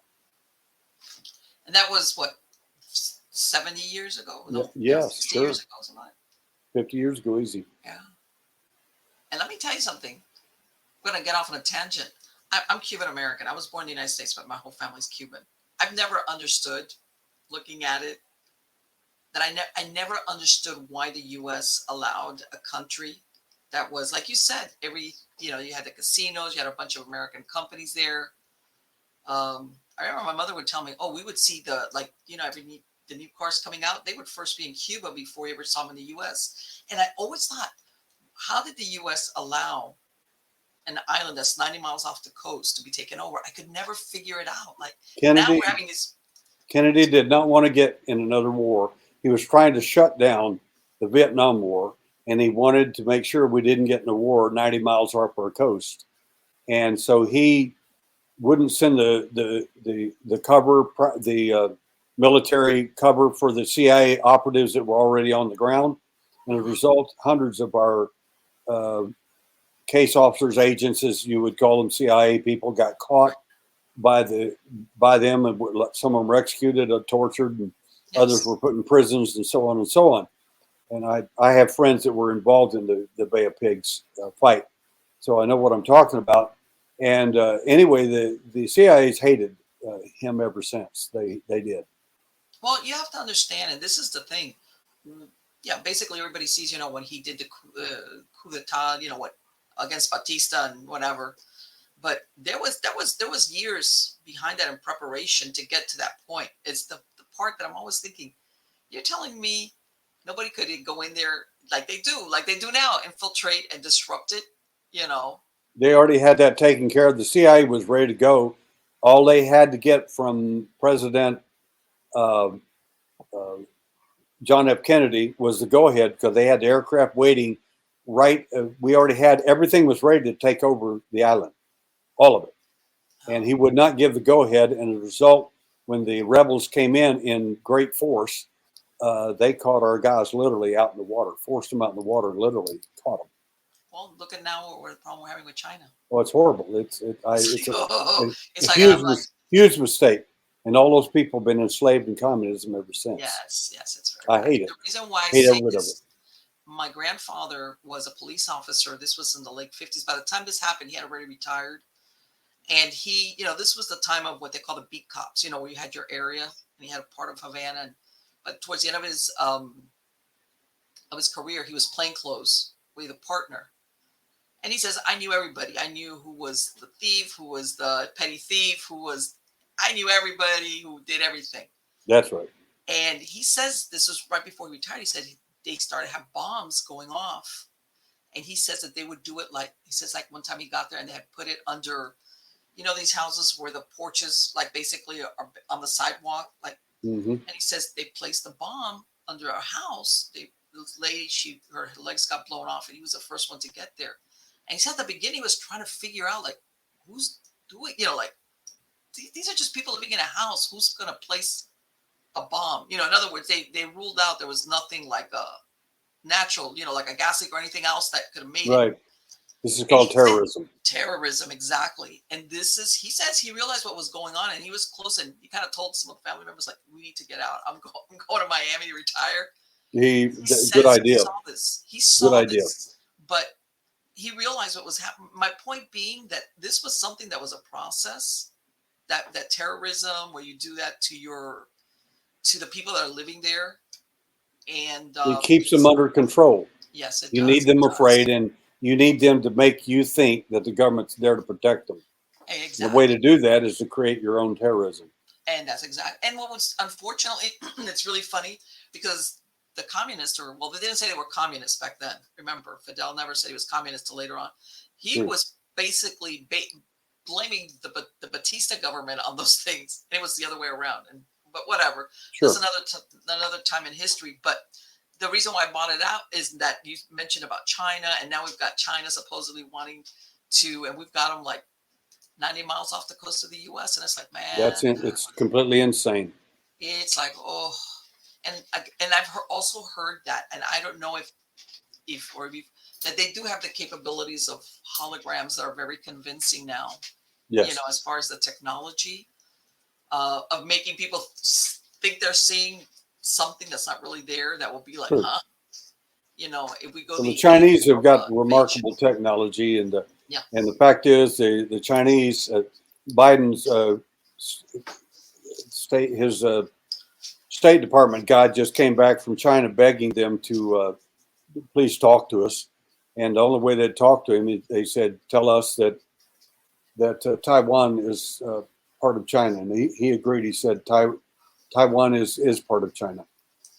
He gave him the go-ahead to take it over. I'm not even believing this stuff. I know, and you see some of those things, and I guess I've only been alive X amount of years. That did you realize, like, man, this is not good. This is not good, and and there's even people, that haven't been alive for the when we had the missile crisis. And sure, I remember I used to work with a girl. And she says, oh, my parents, they really thought something was happened. They shipped us off to relatives. We were little kids. Shipped us off to another state with some relatives because they really thought that, that it was that they were going to get hit, with missiles. And people don't realize, you haven't been alive that long, what it's like That's to right. live with that hanging over your head as a reality, as a possible reality. How's that? So, yeah, sometimes getting back to the UFO alien thing, how much of it also can be manipulated for other purposes. It can and will be, in my opinion, whenever they need it. Yeah, and that's a scary thought, because there's a lot of people that will buy into it. Hook, Sure line, and sinker. Hook, line, and sinker. It's like, I knew it. They're here. Independence Day or one of those War of the World kind of deals. That's true. That's what it is. Derrel, it has been absolutely wonderful to speak to you. If just for my podcast listeners, what is your website address if they wanted to go ahead and contact my you? My website address is thealienhunter.com. Okay. And if you want to write me or get in touch with me, you're welcome to do that. It's just go to the bottom and click on the Alien Hunter, and it'll email me directly. I answer all my emails. If I don't answer, it's because I didn't get your email. So do it again. So if you're interested, we got all kinds of film footage and all kinds of fun things on there. What we're doing, uh, we're we're doing a European tour, like I said, and it's going to start in Scotland and end up in Manchester, England, and then we're going to Istanbul, Turkey, Göbekli Tepe, Karan Tepe, and then next month after that, I'm going back to field one of the biggest conferences they've ever had there. So a lot of fun. It's gonna be. So I at love any it. all So your events, whether they're in Europe or anywhere, or here in the U.S., you do post them on your website, though, I right? do post. We will. We're going to hold off posting on the stuff on the second conference because we're firming it up right now, literally, Okay, and then but that will all be eventually, on the site. Yes, all your events or whatever, as they come up, you post them on there so people could yes, find out about it and everything. absolutely. Perfect. Again, thank you so much, Derrel. I wish you the best of luck, and we'll be talking soon because I have a feeling a lot of things are going to be happening. Very, very good. Very good. Take care. Okay, thank you. Bye.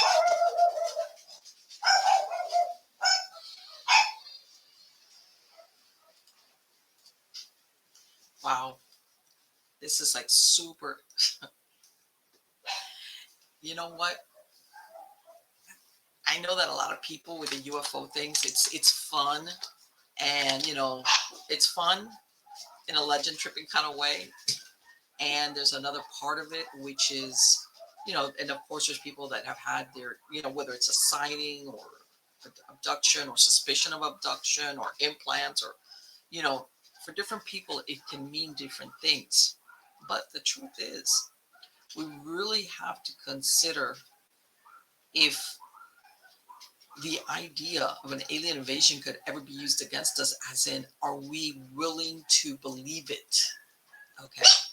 And the reason why I say this is, depending on which school of thought you come from, whether it's 70 years or whether they've been around for hundreds of years, if you go to ancient aliens and, all the evidence, stuff that they produce, like, are these sightings, whichever way, you would think that if they were going to invade us, or I don't know, let's not use the word invasion. That's a loaded word. Let's go, if they wanted to make their presence known, as in we're going to become visible, or I don't know, land or something that couldn't be dismissed, that the government couldn't cover it up. How's that? I would think that they would have done it by now. I don't know. And of course that always comes back to the original question: are they friendly? Are they hostile? Or are they indifferent? You've, and then you go to people and say, well, there's more than one type, and some of them are just observers, some of them are friendly, as in protective, and then there's the ones, sometimes, a lot of times, described as reptilians, which are like out to get us, and that they kind of have a makeshift kind of agreement, as in nobody's running the show, but I don't know. I'm out on that one. I just think, I'm not saying that I don't think that there's UFOs or extraterrestrials. Believe it or not, I'm more concerned about the humans using extraterrestrials or invasions or that kind of thing against us. And we're so primed, let's face it.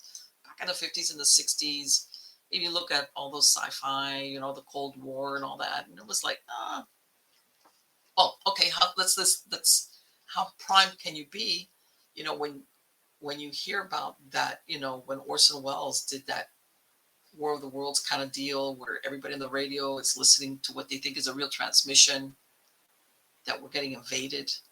Okay, this is before the Cold War per se, and people were wigging out. People really, really, really thought this was real.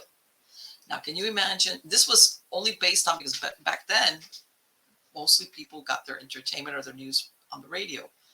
Now, can you imagine how much more susceptible we are to believing it if we've been watching on TV, watching it for years and years and years and years? Forget it. There's nothing. What was it?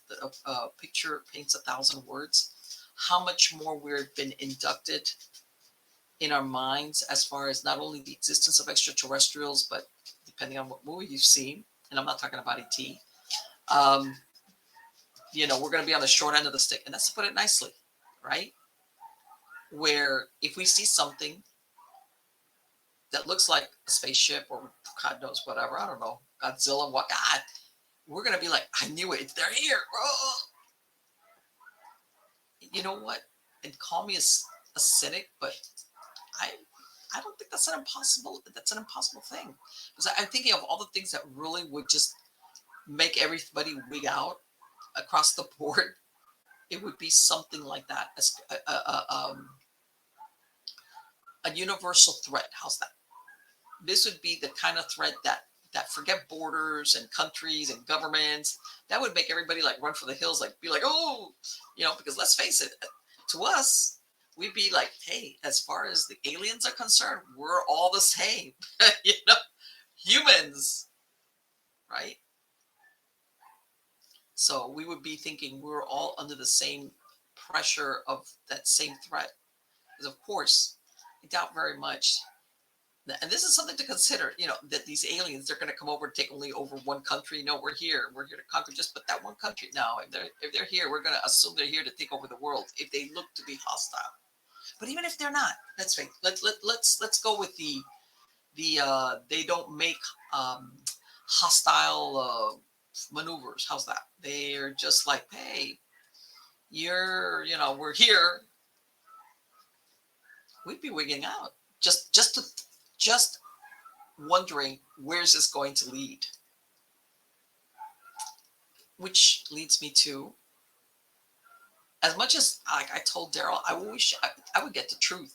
Like sometimes I doubt we ever will. How deep is that rabbit hole? I'm also wouldn't put it as far as, well, is there alien life and it's here, how long, whatever, who are they, whatever. The other part of me is I would not want to be manipulated by the use of that into being shepherded and coerced into believing something and being put under martial law because, hey, the aliens are here. You know what? 3 or 4 years ago, I wasn't as cynical. Now I am that cynical. Take it for what it is. Take it for what it is. And that, and then again, if based on what Derrel is saying, if you've got a ship that's hundreds of miles in diameter or length or whatever you want to call it, I mean, what base are you going to put that on? You could think, okay, this thing doesn't really need a base here. It could base anything where it could be based on an asteroid. It could just, or go behind the thing, and it doesn't have to. In other words, it doesn't have to go in a hole in the ground. It doesn't have to go underwater. All right. If something that huge, it could just like fly out into what, beyond Mars, hide on the other side of Mars or one of the planets or an asteroid or a moon and hang out there and just go, yeah, we'll be right back to Earth. We'll be right back in 5 minutes. Again, that's the big question mark. All right. That's the big question mark that everybody has. And are we significant? Are we insignificant? Or what if there's no aliens at all? Or what if they were here and they already left? Wouldn't that be funny? Like that lady that she had that implant that was like, what, 40 years old? This, like he said, it was, outdated technology. Maybe, but for us, what if those aliens are gone? They hung out for 10 years, whatever, our time. Or what if they come back in how's this? What if they come, they do whatever they do, and they say, okay, you know what? We've done our samples. We've looked at stuff. We're going to come back in 500 years and see what's happened in the 500 years. Why not? We've gathered evidence. We've seen whatever the civilization is. This is the plant life, the animal life, the human life. This is what this planet, what's going on with this planet. The weather, the this, the that. We've taken all the samples we're going to take. All right. And basically we've got everything labeled. So they leave and they come back. They come back to say, okay, let's see what's happened in 100 years or 300 years. or 500 years, or 1,000 years, depending on what they're trying to do. What's happened? Is it still there? Did they progress? Or is everybody dead? Did they blow themselves up? Did they decimate? What's happening? Or have they advanced? Mm-hmm. Like I was telling him, long range studies are the best ones. Those are the ones that produce the best results, the most accurate results, is long term studies. All right. So there you go, guys. There you go. Well, I hope you like the show with Derrel. I love talking to Derrel, man. Some of the stuff he comes up with is like, I love it. I love it because I really like, because there's these tropes that float out there about different subjects. And let's go with the UFO, the abductions, the extraterrestrial, and there's some stuff that is the same people saying the same thing. And it's like, oh, come on, guys. And then of course, they say it in hushed tones. And I like to hear from Derrel because he kind of like tells it like it is, like, because you always think, God, there's got to be stuff. And the way I look at it also is, let's say Roswell was in 47, and I'm thinking, of those original people that were in the military or in some type of intelligence agency or whatever they were in. I don't know. I'm thinking some of these guys are dying or dead, or people that knew, they're dead, they're dying, they're gone. So unless you happen to be one of the people or persons that spoke to them and they said, look, this is what I know, keep it under your hat. Or, hey, you know what? I know I'm going to be gone. Bye. But on my way out, I'm going to let you know that this is what I witnessed 30 or 40 years ago. Yeah, we went out there and we recovered a craft. Yeah, I never heard of that in so-and-so place. Really? Where? I never heard of that. Yeah, of course you haven't. Nobody knew about it. We knew about it. But the media never found out about it. It was in the middle of nowhere. It was not really close to a town. Because that's another thing, folks. There's a lot of open space in the United States, especially even back. There's miles and miles and miles and miles of land that's unoccupied. In other words, that something could go down, and there's no little town, there's nobody around to say, hey, I saw, I thought it was an explosion or I came across debris. As a matter of fact, it's more than likely that could happen. Something maybe they're tracking on radar goes down in the middle of nowhere, literally the middle of nowhere. They recover it. They take it, whatever it is. Nobody says, there's no townspeople, there's no anybody. And the only ones that are there are basically the participants that originally were with maybe the military or intelligence. So unless you happen to be one of those people that decides that they're going to say something. And then I have my own theory on that, which is, you know what? If you're one of these persons that was ever witness to any of these things during your career, and you have a family, and I heard a lot of these people will say, hey, you know what? Well, I don't want to like ruin my career. I don't want to get kicked out or whatever ruined. Then after they, besides maybe they've signed paperwork about non-disclosure or whatever, they're smart enough to know, if they go after me, they're not going to go after me through legal means. Or they, when they retire, they say, hey, they'll mess up my retirement or whatever I've got going. I think also there's a certain innate fear that if you have a family, that they'll think, if I ever come out and say anything, even if it's the end of my days, what if the powers that be, whoever the ones that told me, shut up, don't ever say anything, you're going to be fine, but keep your mouth shut. And when I mean shut, that means your wife, your family, your kids, nobody. In other words, these people aren't bluffing. You don't think that some of those people always do think, if I say something, let's say, hey, I'm pretty soon I know I'm going to be pushing up daisies. What if they start, these people say, well, you know what? This guy just came out on the show and said, I saw whatever. He's got kids. Yeah. How about his wife? Yeah, they're still alive. Do you think he talked to any of those people? Do you think he told them? We thought this guy was never going to talk or say anything. What if he did? We need to start watching them.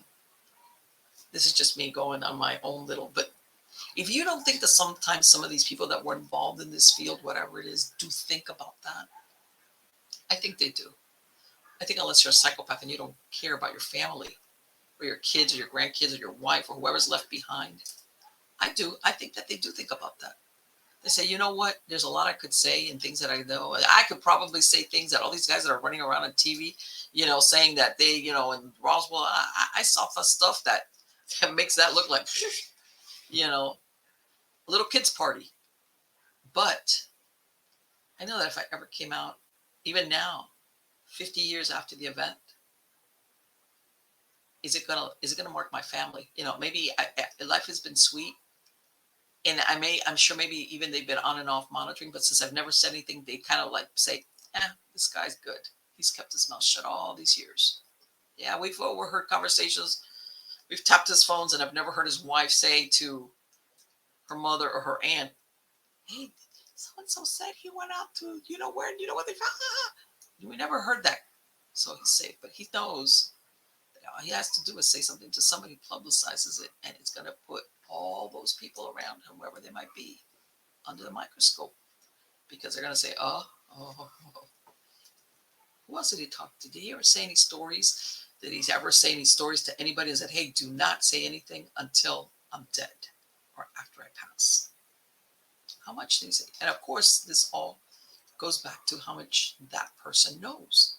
How important is it of what knowledge they have? Because let's face it, if you are in some type of position that you are there to witness some type of recovery of a craft of communication, I don't know, whatever it is, call it whatever you want. A craft, back engineering, recovery of bodies, and after a while, you're known for keeping your mouth shut. I imagine maybe after a while, you get taken out more and more to all these things. So, yeah, maybe the pool of knowledge you have is considerable and important. Yeah, there's a lot of stuff that's been taken to the grave, or there's a lot of stories out there left unsaid by family members, even good friends that say, you know what, I would love to say this or talk about this and maybe humanity, but it's not worth it because there's going to be some type of repercussions for those people around me. There's a little paranoia for you, right? There you go. All right, guys. See you next week. I have a lot of interesting guests, some great ones coming on. We'll talk a lot about interesting things. So until next time, take care.